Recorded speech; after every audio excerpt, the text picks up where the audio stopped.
ఈ వీడియోలో ఇప్పటివరకు వచ్చిన రిజల్ట్స్ బేస్ చేసుకుని ఏవేవి కంపెనీలు గ్రోత్ చూపిస్తున్నాయో, అందులో కూడా ఏ కంపెనీలు తమ ఫెయిర్ ప్రైస్తో పోలిస్తే మార్కెట్ ప్రైస్ కనీసం 30% డిస్కౌంట్లో ట్రేడ్ అవుతున్నాయో చెప్పే ప్రయత్నం చేస్తున్నాను.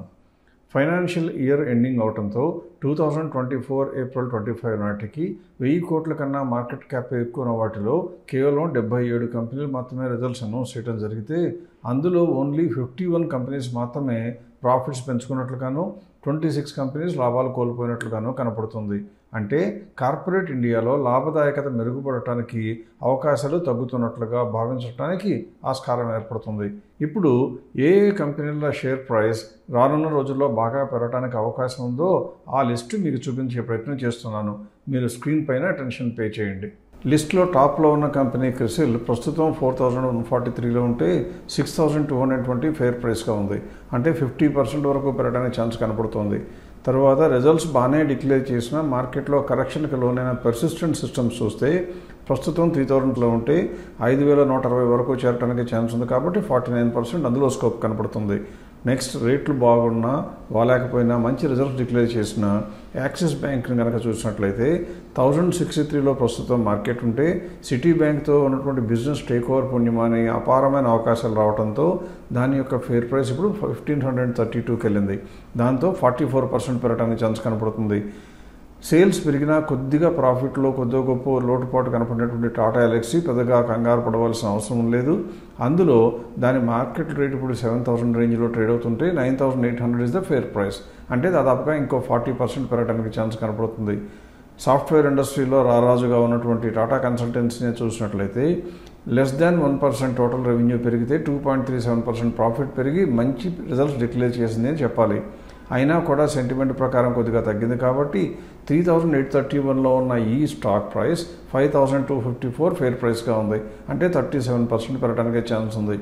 ఆ తర్వాత హాత్వే కేబుల్, దీని యొక్క టోటల్ మార్కెట్ క్యాప్ కేవలం 3469. అందువల్ల ఇటువంటి కంపెనీలో కొనబోయే ముందు రిస్క్ ఉంటుంది అని గమనించి తీరాలి.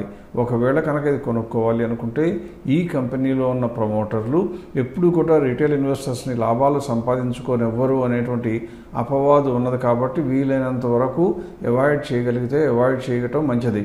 కానీ ఫండమెంటల్స్ దృష్ట్యా చూసినప్పుడు బయాస్ ఉండకూడదు. కాబట్టి ఈ కంపెనీని కూడా చెప్పడం జరుగుతుంది. దీని యొక్క మార్కెట్ ప్రైస్ 23 రూపీస్ దగ్గర ఉంటే 31 రూపీస్ వరకు చేరడానికి ఛాన్స్ ఉంది. అంటే 36% స్కోప్. తర్వాత అసెట్ మేనేజ్మెంట్ ఇండస్ట్రీ అంతా బాగుంటుంది అని అనుకుంటూ వచ్చాం మనం గత కొన్ని వారాలుగా. అందులో హెచ్డిఎఫ్సి అసెట్ మేనేజ్మెంట్ చూస్తే దాని సేల్స్ ఏమో 6% పెరిగితే ప్రాఫిట్ 9% కన్నా ఎక్కువ పెరిగింది. అంటే మంచి ప్రాస్పెక్ట్స్ కనపడుతుంది.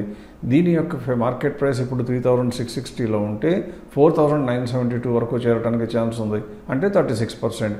అలాగే తర్వాత ఒరాకిల్ ఫైనాన్షియల్ సర్వీసెస్లో 35%, టాటా కన్జ్యూమర్లో ప్రాఫిటబిలిటీ కొద్దిగా ఇంపాక్ట్ అయినా సేల్స్ పెంచుకోగలిగిందంటే ఇటువంటి సమయంలో ఎప్పుడూ కూడా టాప్ లైన్ పెంచుకోగలిగినటువంటి కన్జ్యూమర్ డ్యూరబుల్ కంపెనీలు ఎప్పుడూ కూడా కొద్దిగా గొప్ప అప్ ట్రెండ్ చూపించే అవకాశం ఉంటుంది. దాన్ని పరిగణనలోకి తీసుకుని దాని యొక్క ఫెయిర్ ప్రైస్ 1496గా ఇవ్వడం జరిగింది. అంటే ఇది కూడా 35% పెరగడానికి ఛాన్స్ ఉంది. తర్వాత ఆటోమొబైల్లో ఎప్పుడు నుంచో మనందరి నోట్లో నానుతున్న బజాజ్ ఆటోని తీసుకున్నట్లయితే అది కూడా సేల్స్ పెరిగినంత ప్రాఫిట్ పెరగకపోయినా it is well within the race. కాబట్టి ఆటో ఇండస్ట్రీకి రాబోయే రోజుల్లో మంచి ఫలితాలు రాబోతున్నాయి అనుకుంటున్నాం. కాబట్టి 8690 మార్కెట్లో ప్రైస్ ఉంటే 11675 వరకు చేరే ఛాన్స్ ఉంది. అంటే 34%. తర్వాత సింజీన్ ఇంటర్నేషనల్ టోటల్ రెవెన్యూ తగ్గినా కూడా ప్రాఫిట్ పెంచుకుని మంచి మెరుగైన పనితీరు చూపించింది. కాబట్టి దాని యొక్క ప్రైస్ కూడా 700 రూపీస్లో ఉంటే 900 వరకు చేరే ఛాన్స్ ఉంది. అంటే 32%. అలాగే ఎంసీఎక్స్, అది కేవలం ప్రాఫిట్ ఒకసారి లాస్ట్ టైంతో పోలిస్తే విపరీతంగా పెరిగినా కానీ ఆ పర్సంటేజెస్ అనేది అంతగా రెలవెంట్ కాదు. అంత చూసి ఎవరు ఇంపాక్ట్ కాకూడదు. 3800 రూపీస్ ఇప్పుడు మార్కెట్లో రేట్ ఉంటే 5000 వరకు చేరే ఛాన్స్ ఉంది. అంటే 32%. నెక్స్ట్ ఎల్టీఐ మైంట్రీ, మనం ఎప్పటి నుంచో చెప్తున్నాం, మన ఇన్వెస్టర్స్ అందరూ కొనుక్కున్నారు, ఇంకా కొనుక్కుని ఉంచుకోవాలి కూడా. అది కూడా కొద్దిగా ప్రాఫిటబిలిటీ ఇంపాక్ట్ అయినా కానీ మాకున్నటువంటి బేస్ని ఆలోచించి చూస్తే అది కూడా 4700 నుంచి 6200 వరకు చేరే పొటెన్షియల్ ఉంది. అంటే 31% ఇంకా స్కోప్ ఉంది. నెక్స్ట్ విప్రో కూడా 30% ఉంది. హిందుస్థాన్ యూనిలివర్, టాటా కన్జ్యూమర్ లాగానే ఇది కూడా హిందుస్థాన్ యూనిలివర్ కూడా అందరి ఇంట్లోనూ దైనందిన జీవితంలో ప్రతి అవసరాలకి సప్లై చేసే క్యాటర్ చేసే కంపెనీ. దీనిలో కూడా ప్రాఫిట్ కొద్దిగా తగ్గినా కానీ దాని యొక్క మార్కెట్ క్యాప్ మాత్రం బాగుండే అవకాశం ఉంది అని చెప్పడంతో మార్కెట్ వాల్యూ దాదాపుగా 2260 ఉంటే 2940 ఫెయిర్ ప్రైస్గా నిర్ణయించడం జరిగింది. అంటే ఇది కూడా 30% పెరగడానికి ఛాన్స్ ఉంది. ఆ తర్వాత 30% కన్నా తక్కువ ఉన్నవి కొననవసరం లేదని మనం చెప్తూ ఉంటాము. కానీ దాదాపుగా దగ్గరలో ఉన్నాయి కనుక చూసినట్లయితే Nippon life India asset management అయితే 29% కనపడుతుంది. ఏంజల్ వన్ బ్రోకింగ్ అయితే 28.95 కనపడుతుంది. ఈక్విటాస్ స్మాల్ ఫైనాన్స్ అయితే 28.62. ఇవన్నీ కూడా ప్రస్తుతం వరకు చూసినట్లయితే మంచి ప్రాస్పెక్ట్స్ ఉండి గ్రోత్లో ఉండి పెరగడానికి అవకాశం ఉన్న కంపెనీలు అని గమనించాలి. ఏ స్టాక్లు కొనుక్కోవాలో ఇప్పుడు చెప్పడం జరిగింది. కానీ మీ అందరికీ నమ్మకం ఎలా? ఎందుకు కొనుక్కోవాలి? కొనుక్కుంటే మనకు వచ్చే లాభాలు ఏంటి అనేటువంటి డౌట్ మీ అందరికీ రావాలి. మీకు వచ్చిన డౌట్ని వీలైనంత వరకు మా కెపాసిటీ ఉన్నంత వరకు కొద్దిగా గొప్ప క్లారిఫై కూడా చేస్తే మీకు నమ్మకం కలుగుతుంది. మీరు కొనుక్కోవడానికి అవకాశం వస్తుంది. అలాగే లాభాలు కూడా వస్తాయి. కాబట్టి ఈ రోజున ఇప్పుడు నేను చేయబోయే అంశం ఏంటంటే మీకు చెప్పిన అన్ని కంపెనీలు చూపించిన అవసరం లేదు. కానీ అందులో కనీసం కొన్ని కంపెనీలైనా గతంలో కనుక చూసినట్లయితే అంటే మేము కొనుక్కోమని చెప్పినప్పుడు లేదా కొనుక్కోమని చెప్పకపోయినా ఆ కంపెనీలకి ఫెయిర్ ప్రైస్ ఇస్తూ వస్తున్నాము. ఆ ఫెయిర్ ప్రైస్ యొక్క వ్యాలిడిటీ ఎంతో తెలియాలి. ఇక్కడ మీరు అందరూ గమనించాల్సింది అంటే ఏ కంపెనీ అయినా కూడా ఒకే ప్రైస్లో కంటిన్యూస్గా 3 నెలల పాటు ట్రేడ్ అవ్వదు. ఎందుకు అని చెప్తున్నాను అంటే 3 నెలలు అనేటువంటి సంఖ్య మనం రిజల్ట్స్ వచ్చిన తర్వాత ఫోర్కాస్ట్ చేస్తాం కాబట్టి ఆ ఫెయిర్ ప్రైస్ వచ్చినది వ్యాలిడిటీ నెక్స్ట్ రిజల్ట్స్ వచ్చే వరకు ఉంటుంది. అందుకే మేము ఏం చేస్తామంటే ప్రతి ఫెయిర్ ప్రైస్కి కూడా ఒక హై ప్రైస్ లో ప్రైస్ కూడా ఇవ్వడం జరుగుతుంది. అంటే 3 నెలల పాటు ఏ కంపెనీ కూడా ఒకే ప్రైస్లో ట్రేడ్ అవ్వడానికి అవకాశం ఉండదు. కాబట్టి మేము చేసిన ప్రయత్నం ఎప్పుడు కూడా ఎలా ఉంటుందంటే ఫెయిర్ ప్రైస్ నిర్ణయించిన తర్వాత ఆ కంపెనీలో బిల్ట్ ఇన్ అయి ఉన్న వాలటాలిటీని ఆధారం చేసుకుని హై ఎంతవరకు వెళ్ళవచ్చు, లో ఎంతవరకు వెళ్ళవచ్చు అని ఒక నిర్ణయించడం జరుగుతుంది. అలా రేంజ్ని ప్రిడిక్ట్ చేసిన తర్వాత మార్చడానికి మా ఆఫీస్లో కూడా ఎవరికీ అవకాశం ఉండదు. అలా చేసిన దానిలో వ్యాలిడిటీ ఉందో లేదో చూడటానికి వీలుగా ముందు ఒక క్రిసిల్ గ్రాఫ్ తీసుకుందాం. అది ఈ రోజున కొనుక్కోమని చెప్తున్నాము అంటే గతంలో కూడా మనం ఊహించినట్లుగా రిజల్ట్స్ బాగున్నప్పుడు కొనుక్కోమని చెప్పి ఉండొచ్చు, రిజల్ట్స్ బాగాలేనప్పుడు కొనుక్కోమని చెప్పి ఉండకపోవచ్చు. కానీ ప్రైస్ ఫోర్కాస్ట్ చేసిన ప్రతిసారి ఎంత యాక్యురేట్గా ఉందో తెలుసుకుంటే ఇప్పుడు మనం చెప్పిన అంశం అంటే ఈ రోజున ఫెయిర్ వాల్యూ బాగా ఎక్కువ ఉంది, డిస్కౌంట్లో ఉంది కాబట్టి కొనుక్కోమని చెప్తే మీకు కూడా నమ్మకం కుదిరే అవకాశం ఉంటుంది. ఇప్పుడు స్క్రీన్ మీద ఉన్నటువంటి క్రిసిల్ గ్రాఫ్నే కనుక మీరు చూసినట్లయితే 2020 మొదలుకొని ఇప్పటి వరకు కూడా గ్రాఫ్ ఇవ్వడం జరిగింది. అందులో మీరు నోటీస్ చేసినట్లయితే 2020 మొదలైన తర్వాత మొట్టమొదట్లో కోవిడ్ వచ్చింది కాబట్టి ఆ సమయంలో 2020 మార్చిలో మాత్రం మనం అనుకున్నటువంటి లో ప్రైస్ అంటే ఈ గ్రాఫ్లో మీరు చూస్తే మూవ్ అవుతున్నటువంటి కంటిన్యూస్గా రోజు మారుతున్న బ్లూ లైన్ ఏమో అంటే dark blue ink blue colour ఏమో డైలీ ప్రైస్ చార్ట్, పైన ఉన్నటువంటి బ్లూ లైన్ ఏమో హైయెస్ట్ ఎక్స్పెక్టెడ్ ప్రైస్, కింద ఉన్నటువంటి ఆరెంజ్ ఏమో లోయెస్ట్ ఎక్స్పెక్టెడ్ ప్రైస్ అనమాట. ఇందులో చూస్తే 2020 మార్చిలో కోవిడ్ వచ్చిన సమయంలో మాత్రం మనం అనుకున్న దానికన్నా కూడా కిందకి పడిపోయింది. అలాగే ఆ తర్వాత ఇప్పుడు 2021 ప్రారంభంలోనో కొద్దిగా మధ్యలోనో మేము అనుకున్న హై ప్రైస్ కన్నా కూడా దాటి వెళ్ళిపోయింది. కానీ రైట్ హ్యాండ్ సైడ్ బాటంలో ఉన్నటువంటి మీరు పర్సంటేజ్ని చూస్తే మనము ఫోర్కాస్ట్ చేసినటువంటి ప్రైస్ రేంజ్లోనే 95.99% ఆఫ్ ద టైమ్స్ కదులుతూ వచ్చింది. అంటే మీరు ఏమర్థం చేసుకోవాలి, ఎప్పుడైతే రిజల్ట్స్ ఆధారంగా చేసుకునే ప్రైస్ని ఫోర్కాస్ట్ చేస్తామో దానిలో యాక్యురసీ రేటు ఉండటానికి ఎక్కువ ఉన్నది. క్రిసిల్ విషయంలో పర్టికులర్గా ఎక్కువ సార్లు సక్సెస్ అవుతుంది. అందువలన ఇప్పుడు కూడా కొనుక్కుంటే మీకు మంచి లాభాలు రావడానికి అవకాశం ఉంటుంది అని గమనించాలి. అలాగే ఆ తర్వాత ఇప్పుడు పర్సిస్టెంట్ సిస్టమ్స్ కూడా చూద్దాం. దాని గురించి కూడా నేను చర్చించడం జరిగింది. కాబట్టి పర్సిస్టెంట్ సిస్టంలో అయితే కొద్దిగా తక్కువగా 86.67% ఆఫ్ ద టైమ్స్ మనం చెప్పినట్లుగానే మార్కెట్లో జరుగుతూ వచ్చింది. మధ్యలో 1-6 సార్లు పైకో కిందకో వెళ్ళినా కానీ మనం చెప్పిన రేంజ్లోనే కదులుతుంది అంటే అర్థం ఏంటంటే మనము బిల్డ్ చేసిన మోడల్ రోబస్ట్గా పర్సిస్టెంట్ కూడా పనిచేస్తుంది అని. ఇప్పుడు అలాగే యాక్సిస్ బ్యాంక్ కూడా చూద్దాం. యాక్సిస్ బ్యాంక్ని కనుక మీరు చూసినట్లయితే ఇంకా కొద్దిగా తక్కువగా 78.84% యాక్యురసీ, బట్ స్టిల్ 70% కన్నా ఎక్కువ మనం చెప్పిన ప్రైస్ రేంజ్లోనే కనుక స్టాక్స్ మూవ్ అవుతుంటే you are hitting a purple patch. అంటే దీని మూలంగా మీకు రాబోయే రోజుల్లో అపరిమితమైన లాభాలు రావడానికి అవకాశం ఉంటుంది అని గమనించాలి. ఇప్పుడు ఆఖరిగా ఇంకొక కంపెనీ కూడా చూద్దాం. హెచ్డిఎఫ్సి ఏఎంసి కూడా చెప్పడం జరిగింది. అది కూడా చూస్తే 85.46% ఆఫ్ ద టైమ్స్లో మనం చెప్పిన రేంజ్లోనే జరుగుతూ వస్తుంది. ఇక్కడ మీరు గమనించాల్సింది ఏంటంటే మీరు కావాలని గ్రాఫ్ రాశారేమో అనుకుంటారేమో, మనతో కలిపి జర్నీ చేస్తున్న ఇన్వెస్టర్లు కనుక గతంలో అంటే 2 years 3 years 4 years 5 years back అయినా వెళ్ళి ఆ రోజుల్లో ఎంత చెప్పున్నారో కనుక మీరు చూసినట్లయితే అప్పుడున్న ఎక్స్పెక్టెడ్ ప్రైసెస్ ఇప్పుడు కూడా చెప్పడం జరుగుతుంది, రేంజెస్ కూడా డిటర్మిన్ చేయడం జరుగుతుంది. అందువల్ల మీరు గుర్తుంచుకోవాల్సింది ఏంటంటే ఎవరైతే ప్రైస్ని ఆధారం చేసుకుని ప్రైస్ రేంజెస్ని ప్రెడిక్ట్ చేయగలుగుతారో వాళ్ళు కనుక ఈ కంపెనీ గ్రోత్లో ఉన్నది, ఫండమెంటల్స్గా చూస్తే మంచి పెర్ఫార్మెన్స్ ఇస్తున్నది, ఈ రోజున ఫెయిర్ వాల్యూతో పోలిస్తే డిస్కౌంట్లో ఉంది అంటే కొనుక్కోవటానికి అవకాశం మంచిగా ఉన్నదని చెప్పడం, దానిపైన మీరు నమ్మకం కూడా పెంచుకోవాల్సిన అవసరం ఉంటుంది. ఇక్కడ మీలో చాలామందికి అనుమానం రావచ్చు, ఇదంతా మీరు చూపిస్తున్నారు కానీ మాకెలా దొరుకుతుంది అనుకోవచ్చు.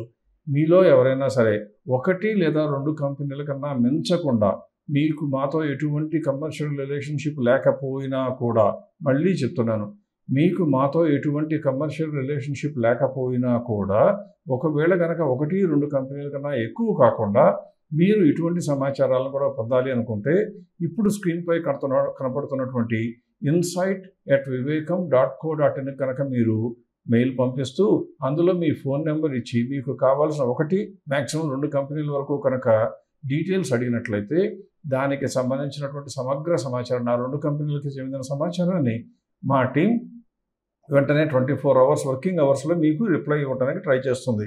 అంటే ఏం జరుగుతుంది, మనం వివేకం చెప్పేది నమ్మవచ్చా లేదా అనే సంశయం రావటం అవసరం, వచ్చిన తర్వాత క్లారిఫికేషన్ చేసుకోవాల్సిన అవసరం కూడా మీ మీదే ఉంటుంది. అలా చేసుకుంటే మీకు నమ్మకం కూడా ఎక్కువ కలుగుతుంది. ఇప్పుడు గ్రాఫ్లు ప్రొడిక్షన్ గురించి చెప్పాం కాబట్టి మీరు కనుక ఏదన్నా కంపెనీ గురించి సమాచారాన్ని కోరితే మీకు పంపించేటువంటి స్నాప్షాట్ రిపోర్ట్ ఎలా ఉంటుందో కూడా ఒక్కసారి చూసే ప్రయత్నం చేద్దాం. అందులో మొట్టమొదటి మీకు తెలియవలసింది ఏంటంటే ఆ కంపెనీ యొక్క టోటల్ మార్కెట్ క్యాపిటలైజేషన్ అంతా, ఆ కంపెనీ యొక్క బీటా, అది పెద్దగా మీకు ప్రస్తుతానికి అవసరం కాకపోవచ్చు.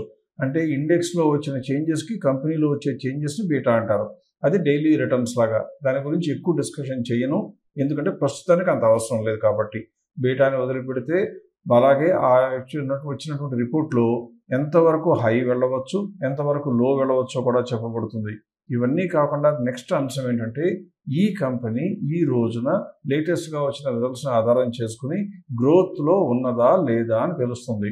ఇది ఎందుకు అత్యవసరం అంటే గ్రోత్లో లేకపోతే చౌకలో ఉన్నా కొనకూడదు, గ్రోత్లో ఉన్నా కూడా ఎక్కువ రేట్లో ఉండి ఫెయిర్ ప్రైస్ కన్నా ఎక్కువలో ఉంటే కూడా కొనకూడదు, ఎందుకంటే పెరగడానికి అవకాశం తక్కువ. అందువల్ల ఎవరైనా వైజ్ ఇన్వెస్ట్ ఏం చేయాలి, గ్రోత్లో ఉన్న కంపెనీలు, ఎట్టి పరిస్థితుల్లోనూ ఫెయిర్ వాల్యూ కన్నా తక్కువ ట్రేడ్ అవుతున్న కంపెనీలు కొనాలి. అయితే వివేకం ఏం చెప్తుంది, ఇంకా సేఫ్టీ అదనంగా పెంచి అలా తక్కువ ఉండటమే కాకుండా ఫెయిర్ వాల్యూతో పోలిస్తే కనీసం 30% అన్న డిస్కౌంట్లో ఉన్నటువంటి కంపెనీలు మాత్రమే గ్రోత్లో ఉంటేనే కొనుక్కోవాలి అని చెప్తుంది. అందుకే వివేకం చెప్పిన కంపెనీలో ఎక్కువ కంపెనీలు పెరగడానికి అవకాశం ఉంటుంది. గ్యారంటీ అని ఎవరూ చెప్పలేరు కానీ అవకాశం ఉంటుంది. కాలక్రమంలో ఎన్నో సంవత్సరాలుగా 20-30 సంవత్సరాలుగా మాతో డీల్ చేసిన వాళ్ళు, ఇంటరాక్ట్ అవుతున్న వాళ్ళు బెనిఫిట్ పొందడానికి కారణం కూడా అదే. ఇవన్నీ కాకుండా అంటే మీకు ఆల్రెడీ గ్రాఫ్ల గురించి చర్చించడం జరిగింది, ఆ గ్రాఫ్లు ఇక్కడ ఇవ్వడం జరుగుతుంది, ఫెయిర్ వాల్యూ ఇవ్వడం జరుగుతుంది, మ్యాక్సిమం వాల్యూ ఇవ్వడం జరుగుతుంది, మినిమం వాల్యూ ఇవ్వడం జరుగుతుంది, మార్కెట్ క్యాపిటలైజేషన్ చెప్పడం జరుగుతుంది, కంపెనీ గ్రోత్లో ఉన్నదో లేదో చెప్పడం జరుగుతుంది. అందులో ఆఖరిలో కనుక వెళ్ళినట్లయితే లాస్ట్ 5 quartersలో ఈ కంపెనీకి ట్రైలింగ్ 12 monthsలో, క్వార్టర్కి కాదు, ట్రైలింగ్ 12 monthsలో లాస్ట్ 5 ట్రైలింగ్ 12 month పీరియడ్స్లో ఎంతెంత ఈపీఎస్ వచ్చినాయో కూడా చూపించడం జరుగుతుంది. అంటే ఈపీఎస్ పెరుగుతున్నదా లేదా మీ కళ్ళతో మీరే చూడొచ్చు. అలా ఈపీఎస్ పెరుగుతున్న కంపెనీ అంటే అర్థం ఏంటి, ఈ కంపెనీ గ్రోత్లో ఉన్నదని. ఒకవేళ 5 quartersలో పెరగకపోయినా లాస్ట్ 2 quartersలో పెరిగితే ప్రస్తుతం పెరుగుతున్నట్లు కాబట్టి అది ధైర్యంగా కొనుక్కోవచ్చు అని మీకు అర్థం కావాలి. అలా ఈపీఎస్ ఒకటే ఇవ్వడం కాకుండా ఆ కంపెనీల యొక్క ప్రైస్లు గడచిన 5 quartersలో ఎంత ఉండినాయో చెప్పి దాని యొక్క పీ రేషియో కూడా ఎంత ఉన్నదో చూపించడం జరుగుతుంది. అంటే మీకు ఏం తెలుస్తుంది, ఆ కంపెనీ రేటు పెద్దగా పెరగకుండా ఎర్నింగ్స్ కనుక పెరిగినట్లయితే ఈ కంపెనీ యొక్క పీ రేషియో తగ్గినట్టు కనపడుతుంది. ఒకవేళ కనుక ఆ కంపెనీ యొక్క ఈపీఎస్ పెరిగి ప్రైస్ కూడా పెరిగింది అనుకోండి, పీ రేషియో కూడా అమాంతం అలాగే పెరిగితే బహుశా మనం గ్రోత్ అని చెప్పేవాళ్ళం కాదు. ఒకవేళ గ్రోత్ అని చెప్పినా ఎర్నింగ్ ఇంకా స్కోప్ టు గ్రో ఎక్కువ ఉండకపోవచ్చు. ఇవన్నీ కూడా ఆ సారాంశం రిపోర్ట్ చూస్తే మీకు అర్థమవుతుంది. ఇక ఆ తర్వాత లాస్ట్ టేబుల్లో ఈ కంపెనీ అంటే మీరు అడిగిన కంపెనీ యొక్క ఫండమెంటల్స్ అన్నీ డివైడ్ చేసి అన్నిటినీ కూడా పర్ షేర్కి వాల్యూ ఎంతో లెక్కేసి ఇండెక్స్ మొత్తాన్ని కలిపి ఒక షేర్ లాగా ఊహిస్తూ ఇండెక్స్తో పోలిస్తే మీరు అడిగిన కంపెనీ ఏ ఏ ఫ్యాక్టర్స్లో వీక్గా ఉన్నదో కూడా చూపించడం జరుగుతుంది. అంటే ఒకవేళ మీ కంపెనీ కనుక ఇంట్రెస్ట్ కాస్ట్ ఎక్కువ ఉన్నట్లయితే దాని ఎదురుగా ఆ లైన్ ఎదురుగా ఇండస్ట్రీ వాల్యూ మీ యొక్క అడిగిన కంపెనీ వాల్యూ ఇస్తుంది, తర్వాత ఇండెక్స్ వాల్యూ ఇచ్చి ఆ తర్వాత వాచ్ అని రాయటం జరుగుతుంది. వాచ్ అంటే అర్థం ఏంటంటే జాగ్రత్తగా ఉండండి అని చెప్పడం. అలా ఏ ఫ్యాక్టర్స్లో మీ కంపెనీ వీక్గా ఉందో కూడా చెప్పడం జరుగుతుంది. ఇది గ్రోత్లో ఉన్న కంపెనీలే కాదు, మీరు ఏ కంపెనీ అడిగినా కూడా ఇవ్వడానికి సాధ్యపడుతుంది. అయితే వీటన్నిటి రిపోర్ట్స్ యొక్క ఉపయోగం ఏ కంపెనీలకు ఉంటుంది అంటే మీరు అడిగిన 100 కోట్లు 200 కోట్ల కంపెనీల గురించి అడిగినా కూడా అనవసరం, మేము ఇవ్వగలం, కానీ దాని శాంక్టిటీ దాని యొక్క యూస్ఫుల్నెస్ ఉండదు. అలా కాకుండా పెద్ద మార్కెట్ క్యాప్ ఉన్న కంపెనీలు అడిగినట్లయితే మీకు ఎక్కువ సార్లు అథెంటిక్ ఇన్ఫర్మేషన్ వస్తుంది, నమ్మటానికి కూడా మీకు అవకాశం ఉంటుంది, నమ్మటం మూలంగా మీకు లాభం కూడా జరుగుతుంది. సో మీరు గుర్తుంచుకోవాల్సిందంటే వీలైనంత వరకు మార్కెట్ క్యాప్ ఎక్కువ ఉన్న కంపెనీల గురించి అడగడం మొదలుపెట్టండి. అది insight@vivekam.co.in అడిగితే మీకు తెలుస్తుంది. ఇప్పుడు మీరు ఒక సందేహం రావచ్చు, ఏమని కేవలం 1-2 కంపెనీలు అడగమంటున్నారు కదండి, మా దగ్గర కట్టల షేర్లు ఉన్నాయి కదా అనుకున్నారు అనుకోండి. అప్పుడు మీరు ఏం చేయాలి అంటే గతంలో మనం చెప్పిన వీడియోలో చెప్పడం జరిగింది, మీ దగ్గర పోర్ట్ఫోలియో ఎక్కువ ఉన్నట్లయితే ఆ పోర్ట్ఫోలియో మొత్తాన్ని మీకు వచ్చినటువంటి ఈ క్యాష్ స్టేట్మెంట్ కనుక మాకు పంపినట్లయితే ఈ రిపోర్ట్ మొత్తం అన్నిటికీ ఒకేసారి రన్ చేసి పోర్ట్ఫోలియో మొత్తానికి సమగ్రమైన వ్యూ ఇవ్వటమే కాకుండా మీ పోర్ట్ఫోలియోని లాంగ్ టర్మ్లో హోల్డ్ చేసే బదులుగా లాస్ట్ 2-3-4 ఇయర్స్లో ఎప్పుడైనా కనుక ప్రాసెస్లోకి 50 అయి ఉంటే, అంటే ప్రాసెస్లోకి మారి ప్రాసెస్ ప్రకారం కొనటం చేస్తూ పోయినట్లయితే మీకు ఎంత లాభం వచ్చి ఉండేదో చెప్తూ దీనికి దానికి తేడా, అంటే మీ పోర్ట్ఫోలియో ఎంత పెరిగింది 3 ఇయర్స్లో, అదే సమయంలో ప్రాసెస్లో కనుక చేస్తే ఎంత పెరిగేదో కూడా చూపించడం జరుగుతుంది. అప్పుడు మీరు ప్రాసెస్ని ఫాలో అవ్వకుండా కేవలం మీ బుర్రని మీ ఆలోచనని మీకు తట్టినటువంటి ఆలోచనని మాత్రమే ఇంప్లిమెంట్ చేస్తే వచ్చిన లాభ నష్టాలు ఎంత, ఒకవేళ ప్రాసెస్ ఫాలో అయితే ఎంత వచ్చి ఉండేదో తెలిస్తే మీరు వెంటనే ప్రాసెస్ వైపు కాలు వేయడం జరుగుతుంది. ఇక ఫ్యూచర్లో ఎప్పుడు కూడా ఏమాత్రం సందేహం లేకుండా భయం లేకుండా ఇన్వెస్ట్మెంట్ చేసుకుంటూ వెళ్ళడానికి అవకాశం ఉంటుంది. అయితే అటువంటి హోల్డింగ్స్ని పంపాలి అంటే మాత్రం దయచేసి insight@vivekam.co.inకి రాయకండి. మీరు హోల్డింగ్స్ ఇప్పుడు స్క్రీన్ మీద కనబడుతున్నటువంటి holdings@vivekam.co.inకి మీరు మీ హోల్డింగ్స్ పంపించినట్లయితే ఆ రిపోర్ట్ మీకు ఇవ్వడం జరుగుతుంది. So please my request is 1-2 కంపెనీలు కావాలంటే insight@vivekam.co.inకి, అలా కాకుండా మీ పోర్ట్ఫోలియో మొత్తానికి వ్యూ కావాలంటే holdings@vivekam.co.inకి పంపించినట్లయితే బోలెడంత ఇన్ఫర్మేషన్ దాదాపుగా ఉచితంగానే మీకు చేరుతుంది. కాబట్టి మీకు ఒక న్యూ పర్స్పెక్టివ్ ఓపెన్ అయిపోయి స్టాక్ మార్కెట్ని ధైర్యంగా ఫేస్ చేయడానికి మీకు నమ్మకం కుదురుతుంది. I hope it will help you. See you soon.